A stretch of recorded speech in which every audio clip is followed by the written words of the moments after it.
Those of you that have been on my channel for a couple of years may remember that I said I'd cover the second Disturbing Books Iceberg by Shy Plasterlord for my 100k subscriber special. Well, I'm at 200k now. First of all, I want to say thank you so much for all of the support. Making it to 200,000 subscribers is absurd to me and definitely not something I ever thought possible. Second of all, this is one part of a 3-part 200,000 subscriber celebration. After this, I'll be remaking my first ever video that I used a mic on, which was, very bad. Junji Ito's work was presented to me a couple of years ago through a video called Top 10 Scariest Junji Ito Stories by a channel called CJ Matt. I remember being mesmerized by the visuals, amazed by the atmosphere that he created, but what I remember most of all was how much it made me want to read more.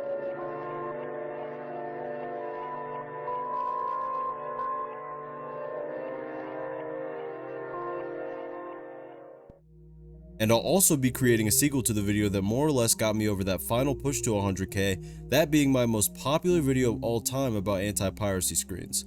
With all that being said, the Iceberg as well as my social media are linked below, and I hope you enjoy this one. Thank you so much for supporting me, and I hope I can continue to entertain you.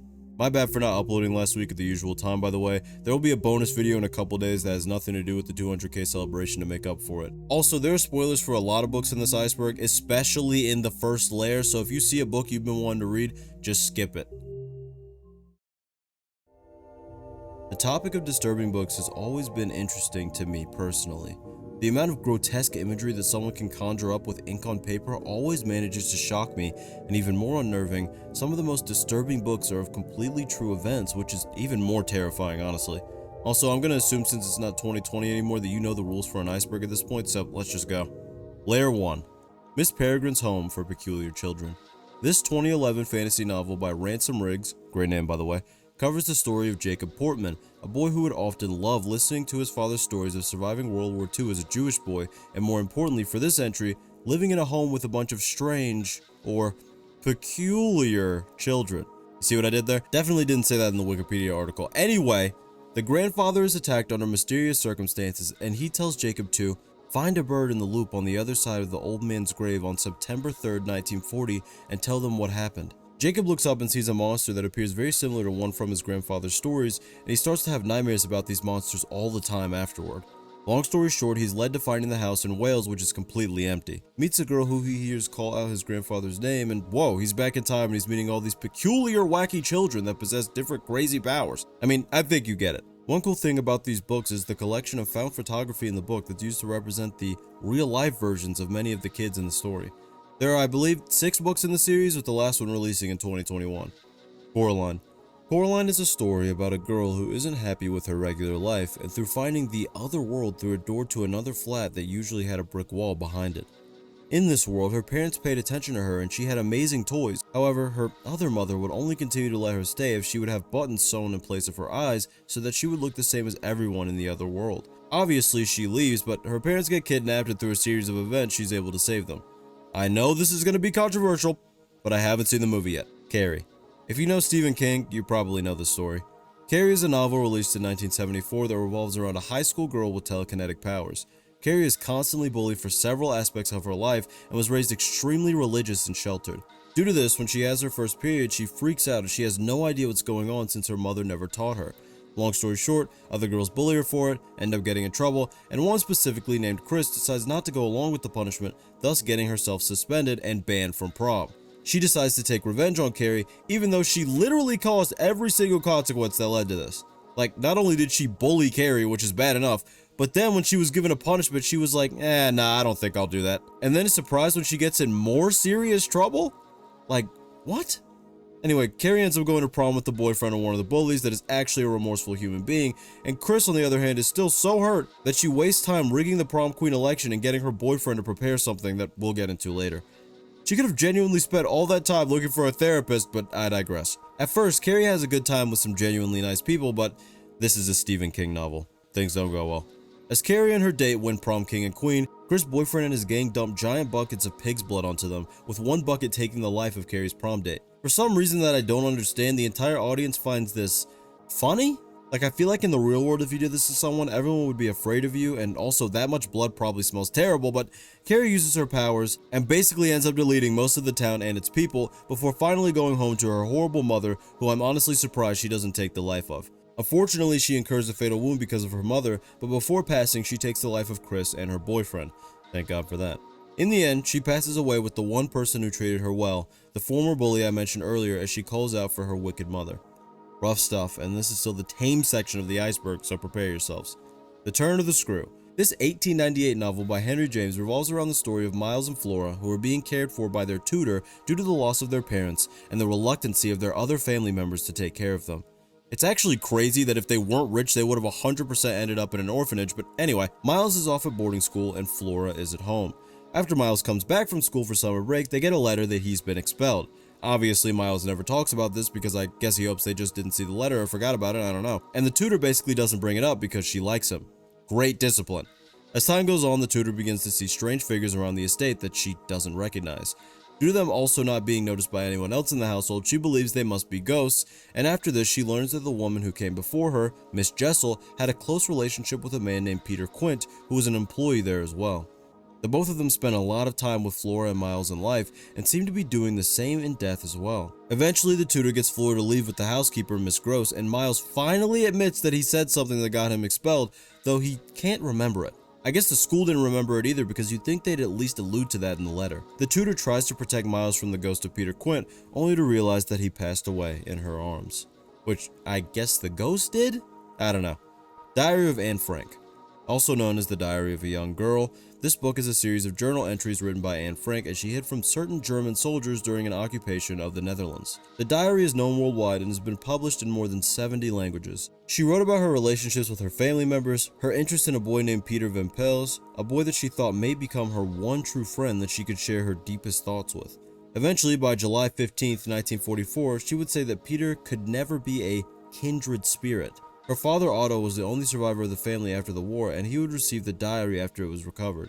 Rest in peace to Anne Frank. It's crazy even in a situation like this that she could find solace in writing. The Amityville Horror.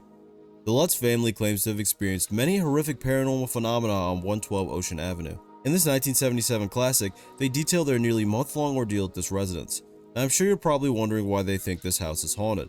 Well, in 1974, just 13 months prior to the Lutz family moving in, Ronald DeFeo Jr. massacred his entire family in the house, so yeah, if a place could be haunted, I suppose this would fit. They tried to get the house blessed by a priest after moving in, which obviously didn't work, because if it did, they wouldn't have a book, now would they? After this, they claimed things like electricity cutting out, strange voices being heard, the priest that attempted to bless the house at first immediately falling ill upon leaving, and finally, the walls oozing green slime. Oh, wait, they always do that. Alright, that last one wasn't true, but there was an account of slime oozing up the stairs towards them, so not that far off. Anyway, after the book's release, several criticisms came out against the book, one of the largest being that the priest referenced in the story claimed that he never even visited the family and only spoke to them over the phone. So, there's that. Layer 2. I might need to speed things up a little bit because we got a lot of subjects left. The lottery. Imagine living in a small town where everything is normal except for one thing. An event called The Lottery that was held every June to ensure a good harvest. Well, in Shirley Jackson's 1948 short story, we get to see what exactly this lottery is all about. The whole story basically covers the preparations as Mr. Graves the mailman puts the names of each family in a box which is used later for a drawing in the town square. Each family that draws an unmarked slip seems to be relieved, but someone has to be unlucky. Bill Hutchinson would draw, and subsequently the family would each put a slip with their name in the box, and Bill's wife would be chosen. Everyone, including her own family, would then stone her, and that's it. The story was controversial at the time and was banned in South Africa. Gerald's Game.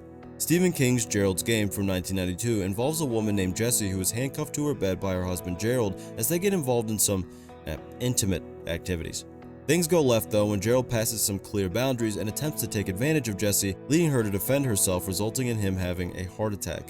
The rest of the story is a psychological horror about Jessie battling with her inner demons and attempting to escape this bed alive while also having to deal with this mysterious character called Space Cowboy. Really interesting stuff. Misery.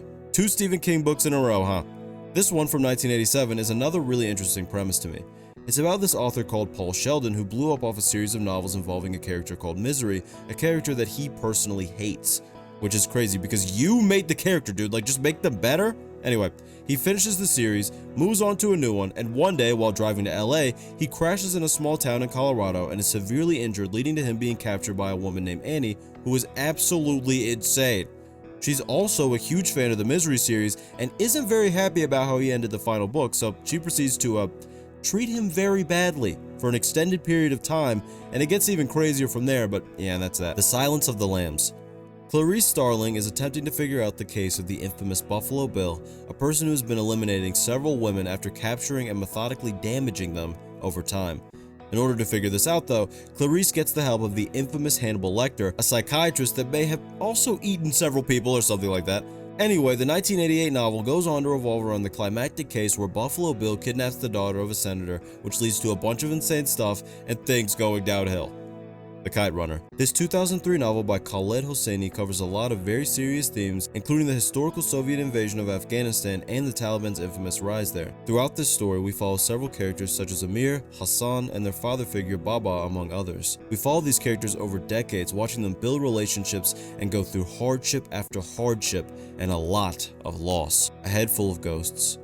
This insane 2015 novel by Paul Tremblay covers the story of Mary Barrett, who recalls the issues of her family, mainly her sister Marjorie, who is increasingly becoming more and more mentally ill.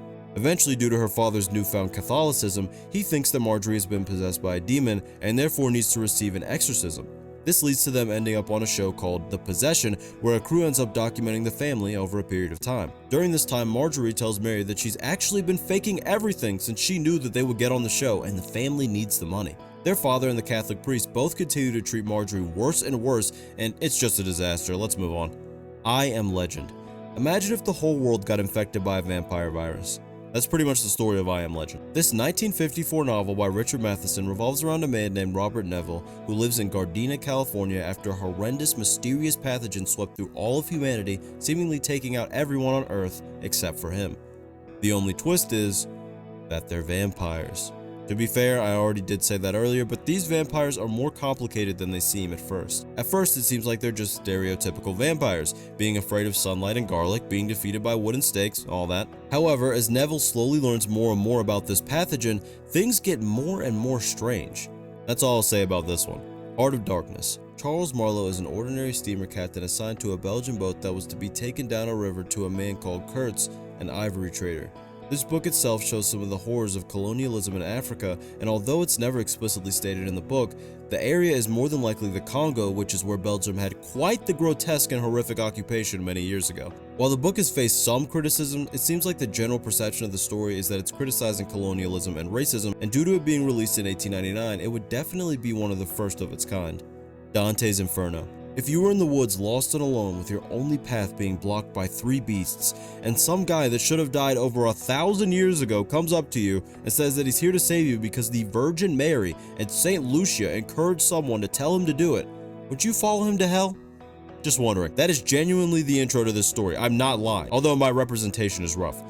This is the first of the 3-part Divine Comedy by Dante, which was all written in the early 1300s. This story in particular, Inferno, follows Dante's journey through the underworld, and therefore each circle of hell, wherein each punishment is worse and worse. For example, everyone sentenced to the 7th circle has to be immersed in a river of boiling blood and fire for all eternity. If you're not going to read it, I would heavily recommend Wendigoon's video on it if you somehow haven't seen it yet. Layer 3. See, I told you I'm speeding up, and I'm definitely not, and I repeat, not severely behind schedule and praying I can finish the script on time. I mean, who would ever do something like that? Right? The Girl with the Dragon Tattoo. Mikhail Blomkvist is a person of morals. Morals that have gotten him fired from his job and sentenced to 3 months in jail. Would you look at that? He had published allegations about a man named Hans Erik that were so evil that he had to be taken to court and subsequently lost. That doesn't mean he's wrong though, but that's also not the main focus of this story right now. Dejected and having quit the job at his magazine company due to this event, he's surprised to receive a job offer from an old man named Henrik Wanger. Henrik desperately wants this man to help him in finding out who took the life of his missing great niece Harriet 40 years ago, and to avoid spoiling, which when you think about it doesn't even matter considering how much I spoiled in the first layer, I'll just say that nothing is necessarily how it seems to be in this case. Trainspotting. This is a collection of short stories written by Irvine Welsh that revolve around people who, well, use a certain substance that I probably wrote censored on the screen. In these stories, we can see a lot of the struggles that come with substance dependence. People try over and over to kick it, but the withdrawals are too strong and they keep coming back, or they get into legal trouble, they make impulsive rash decisions that lead them to hurting themselves and others. It's very sad stuff, man. The Cement Garden. This is the first one that actually shocked me when I read about the plot. This 1978 story by Ian McEwan starts off with a mother of 4 passing away. Sad, right? Pretty bad too, because the oldest is only 17, so they become orphans. Sounds like a rough road. Well, the kids thought that too, so to fix this problem, they encased her in cement and put her in the basement. I'm also not joking when I say that this is only the beginning of the disturbing stuff when it comes to the story. For example, the thing that Jack, our main character, and his older sister have going on, if you catch my drift. Just, Lunar Park. This is kind of a fictional autobiography of sorts. The author, Bret Easton Ellis, at first details his life as normal, but after a certain point, it turns completely fictional. During the fictional portion, it seems normal until things start getting a little haunted. Not only that, but reality and fiction start blending together. It gets crazy. Teatro Grottesco. This is a series of short stories written by Thomas Ligotti, 13 to be exact. One story, for example, called Our Temporary Supervisor, starts off with someone sending a letter to the outside world about their company called the Quine Organization, which seems to own and control large portions of land. This person works in a small space where he and 3 others assemble small pieces of metal by hand, and that's it. Everything is drab and lifeless, and basically everyone is prescribed some kind of medication, likely because of the Quine Organization. One day their supervisor, Mr. Frowley, comes in and says he's being called in on company business and therefore will be replaced by a new supervisor. This new supervisor initially goes unnoticed as it sits inside of the supervisor's office with the lights off. After many hours have passed, an employee called Bletcher stormed into the office to confront the supervisor, but would eventually storm out of the door frantically, eyes widened before he would run off after hearing someone or something locking the door from the inside. Shortly after this, he would be found deceased in his room due to using too much medication, and things would only get worse from there, but I probably shouldn't spoil anymore. Johnny got his gun. After experiencing an explosion from an artillery shell, Joe Bonham is left as a shell of his former self, and I mean that nearly literally. Basically, all that remained of him was his mind as he lost all his limbs and his face. This 1939 story by Dalton Trumbo covers Bonham being trapped inside his own body with no escape as he subsists inside of his hospital room, his mind racing but his body only able to flail around with little to no control. This book truly shows the horrors of war. As I lay dying, Addie Bundren passes away from an illness. She left her family with one wish: to be buried in Jefferson, Mississippi. Her family seeks to fulfill her wish, and during this 1930 story by William Faulkner, we follow the family's 9-day journey over to Jefferson. This journey, as you can imagine, is filled with hardships, partially because they never got the body embalmed, so as you can imagine that caused problems, but also issues within the family. Injuries, relationship issues, it's truly a difficult journey. Invisible monsters. The main character, Shannon McFarlane, becoming permanently disfigured is not even in the top 3 most grotesque moments in this book. This 1999 book, written by Chuck Palahniuk, was actually rejected by a publisher at first for being too disturbing. This book revolves around so many horrific things, it's one of those you could easily make a very long video about, but to give you an idea, the narrator's boyfriend cheats on her with her friend, but also later may have been the one who disfigured her, and did some horrendous things to her brother in the past, and broke into her house to take her out. So, I think you get it. Layer 4. Tender as the flesh. If all animal meat became contaminated by a dangerous pathogen, what do you think would happen? Maybe everyone would just become vegetarian, or scientists would work harder on creating fake meat that was the same as the real deal. Well, in Tender as the Flesh by Okstina Basterrica, society just legalized cannibalism. So, I think you can understand where this story is going. Imagine if cattle farms were human farms. It's kind of like that. Coin locker babies. Hashi and Kiku were both abandoned in coin lockers in a Tokyo train station during the summer of 1972. They get rescued and live in an orphanage for a while before being adopted by a family, and more or less everything seems normal. However, they end up in a toxic place in Tokyo called Toxitown. Wow, I can't believe it. As their lives go on though, Hashi becomes a rock star while Kiku goes pro pole vaulting. They're finally successful, right? Well, no, because as the 1980 story written by Ryu Murakami continues, Kiku wants to destroy the city of Tokyo in revenge, and that's where I'll leave it. My eyes are black holes.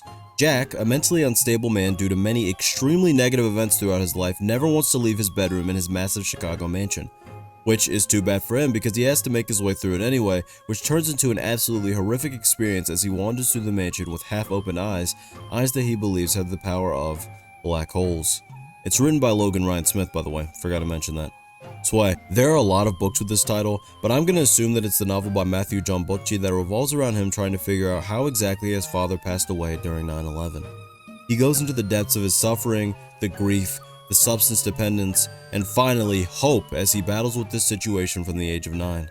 Blubber Island. Imagine if you could take a dream out of your head and capture it in a container. What would happen? Well, in this story by Guillermo Galvan, it does not go well.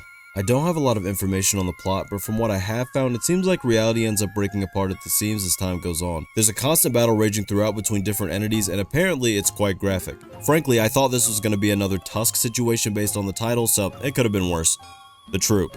Going on a trip with your scout troop to a solitary island with almost zero communication with the outside world already sounds unnerving enough, but if some emaciated looking guy suddenly arrives on a boat pleading for help, that would be even scarier. There's a reason he looks that way though, and it's not because he's been stranded at sea. The Troop by Craig Davidson, although his pen name is Nick Cutter, revolves around a horrifying and contagious tapeworm that slowly gets spread around the island in different ways. Not only that, but one of the boys in the troop, Shelley, is even more dangerous than the worms themselves. Perfume, the story of a murderer. In 1738, a boy was born in Paris, France. A boy that had a special gift, a gift to identify every single scent and scent combination across significant lengths. Which is fine, until he finds a unique smell, different from all the smells he'd come to memorize in Paris. The smell of a young girl, a smell that he feels he must possess for himself, so of course, he ends her. In this story by Patrick Zuskind, we see the boy as he grows up and continues to obsess over scents as he gets deeper into the world of perfume, with his sole goal being to find and steal that same scent that his previous victim possessed. Piercing. We got another Ryu Murakami novel here. This one is basically even worse than the last one I covered though. It's about a man named Kawashima Masayuki who wants to pierce his recently born offspring with an ice pick, but he says, no, I won't do that. That's wrong. I'll do it to a woman of the night instead. I mean, I don't think I need to tell you anything else after that. Not okay. If you've ever experienced a life-altering event, whether it be positive or negative, you've probably noticed that the world just felt different for a while after it happened. Everyone else was living a normal life as if nothing had completely altered your perception of reality. Well, Not Okay by Brett Axel is about Peter Wilson, a person who was kidnapped and worse, I'm sure you can figure out what I mean, when he was younger, and then is able to return to life as normal, which comes with its own large share of struggles. Alright, Layer 5, we're making good progress here. The Conspiracy Against the Human Race. This book by Thomas Ligotti more or less goes over the fact that life can be bad, so therefore the more people become aware of that, they have to learn how to cope with life being bad. It's basically just a lot of pessimistic and nihilistic philosophy that picks apart certain practices that humans do that are believed to be coping against the inevitable negatives of life, and while most of us would never want to live in the past, future generations will probably feel the same way about us. Which, I'd argue, if people could manage to still be happy hundreds of years ago, we can probably figure it out now without being in denial. Blindness. Blindness suddenly envelops an entire city of people. Like, becoming blind just suddenly starts happening and becomes contagious out of nowhere. Obviously, everyone freaks out, but the way the situation is handled is not good, to say the least. This book by Jose Saramago centers around the subsequent societal decay after the epidemic continues and how people attempt to survive despite the completely idiotic measures being used to attempt to quell the outbreak. Child of God. Lester Ballard was a child of God, much like yourself, perhaps. In this novel by Cormac McCarthy, we follow the twisted existence of Lester Ballard, who had a horrendous life from childhood that only worsened as he got older. His behavior gets worse and worse until he eventually starts eliminating human lives, which leads to a subsequent investigation, and things only get crazier from there. Last Exit to Brooklyn. Hubert Selby Jr.'s novel, Last Exit to Brooklyn, is a series of 6 stories that all take place in the Sunset Park area of Brooklyn, New York. It covers a ton of taboo topics. For example, we see the story of a young woman of the night who would target sailors in bars and steal their money, which eventually leads to a vile scene of her being violated by a group of men before she's left there, alone. This book was also banned in Italy due to its contents. Skin. I believe this is specifically the book by Ted Dekker. Tornadoes are pretty terrifying. However, 3 tornadoes and some guy trying to eliminate everyone in your town at the same time is even worse. Which, you know he has to be insane if he's doing this while 3 tornadoes are outside. Plus, this guy has some kind of secret that if it came out would ruin the lives of even more people. We follow Wendy as she weathers the storm with 4 others, any of which could technically be the man, but who knows, right? The North Water. Whaling is wrong. I know, brave statement. This book by Ian McGuire surrounds a whaling crew on the Volunteer, and these guys are not the best bunch. We have people trying to sink the ship to get insurance money. We have a guy that is described as, and I quote, a brute, a vacuum into which men and boys are sucked and do not emerge alive. And that's only 2 people on this crew, so you get what I mean. Blood sports. In the downtown east side of Vancouver, Canada, Tom Bauer and his girlfriend Polly are attempting to survive their harsh life there. Both are in remission from substance dependence and are trying their best for their child to live a normal life. It seems like a comeback story until Tom shows up at home and sees some not very friendly individuals waiting for himself and his girlfriend with their daughter missing. Thus, Tom would be thrown into an even worse life as things continue to unravel from there. The Cipher. Imagine if there was a mysterious black hole in your apartment building, a hole that was alive, that had a smell that lured you to it on a regular basis, a place that you became obsessed with despite wanting to leave it alone. Putting animals down there causes them to burst, and recording a video inside of it only makes everything all the more confusing and alluring. You're not the only one that knows about this place, and it has followers due to its existence being spread around against the main character's will. In the novel by Kathy Koja, things continue to devolve as the obsession with this place gets worse and worse. Layer 6. Living Dead Girl. Alice was abducted by a monster named Ray at the age of 10. That's pretty bad, but obviously if it's this low, it gets worse. Ray didn't want her to, well, change past the age of 10, so he tries his hardest to preserve her, depriving her of nutrients, dressing her in certain ways, and of course, violating her every day. The title of this story by Elizabeth Scott refers to the name that Alice gives herself, as she's just anticipating the day that Ray finally annihilates her, the same way that he eliminated the girl he'd abducted before her. But one day, Ray decides he wants a new Alice, and that the current Alice will have to be the one to find her.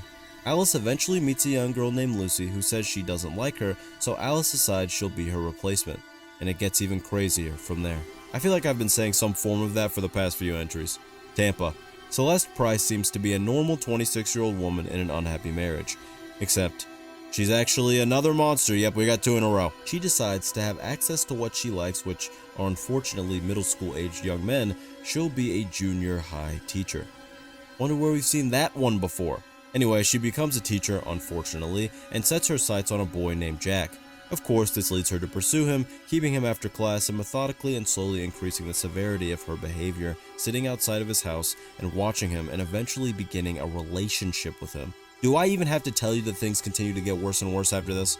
Happily ever after. This is definitely the book by Matt Shaw. So, Peter has been having trouble with internet banking. Thankfully, there are people that can help with that, and a specific woman helps him over and over the course of 4 weeks. Over this period, Peter becomes smitten with her. But, of course, Peter was not a normal person and therefore would not approach this in a normal way.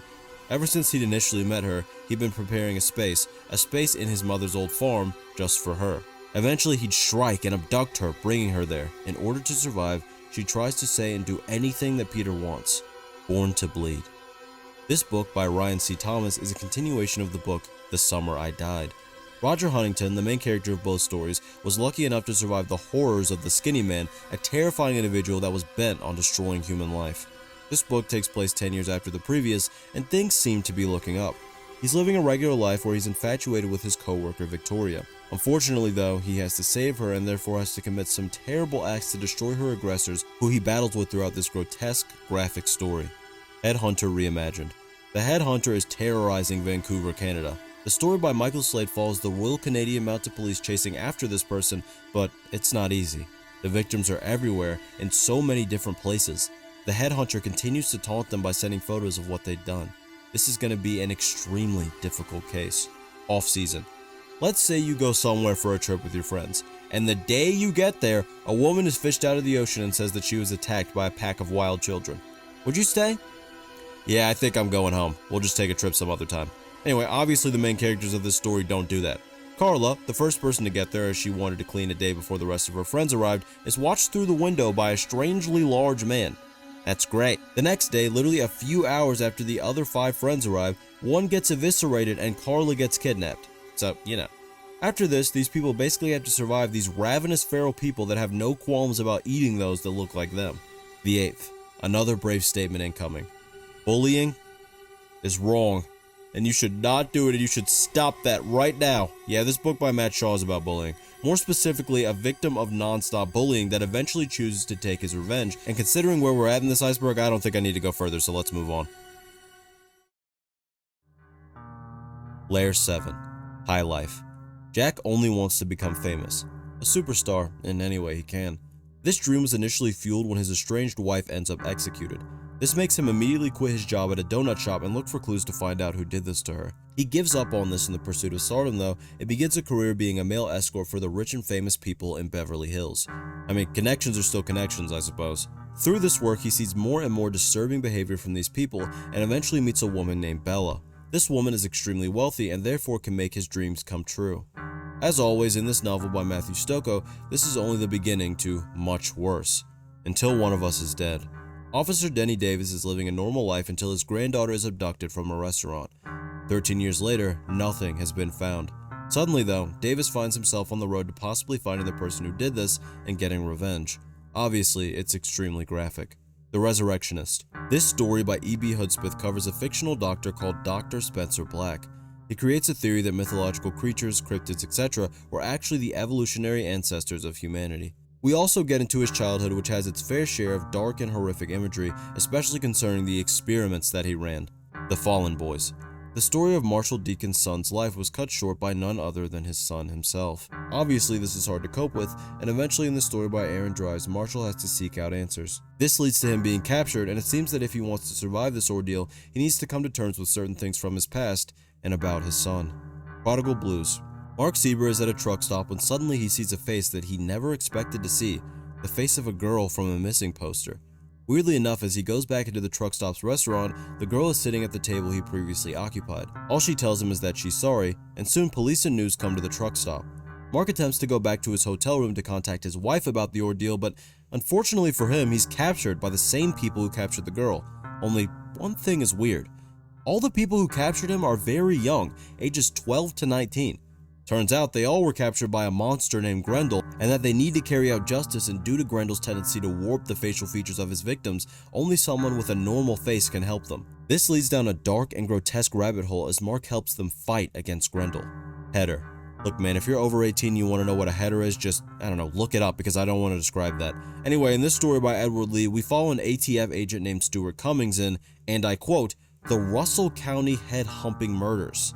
Might have to censor that, I don't know. Anyway, we follow the agent as he unravels the grotesque evidence behind this, and he has some very horrendous characters running around as well. Exquisite Corpse. This book revolves around 4 characters. Andrew Compton, based off of the infamous Dennis Nilsen, Jay Byrne, based off of the even more infamous Jeffrey Dahmer, Lucas Ransom, and Tran. Andrew meets Jay in the French Quarter of New Orleans after escaping from prison in the UK. In this story by Poppy Z. Bright, they at first want to consume each other, but decide it would be more fun to work together. Eventually they would end up finding their victim, and yeah, it gets worse from there. You already know how this goes. Gone to See the Riverman.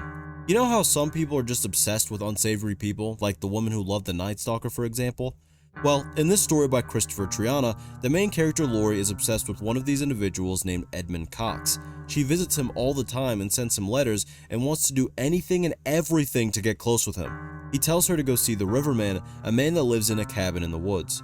On this trip, she brings her sister, who is also handicapped due to a brain injury that left her with the mental abilities of a child, and insisted that she should come. During the journey, we see just how horrible Lori truly is, and how much she tries to convince herself that she's a good person, and how much that she tries to excuse the horrendous actions of Edmund. The cabin itself is also dark and terrifying, and as they spend time at the cabin, we see more and more of Lori's horrifying past actions. It's a roller coaster ride with a lot of rough twists and turns, and a lot of grotesque imagery and wording. But with that, we're done, and thanks again for 200K and all of the support.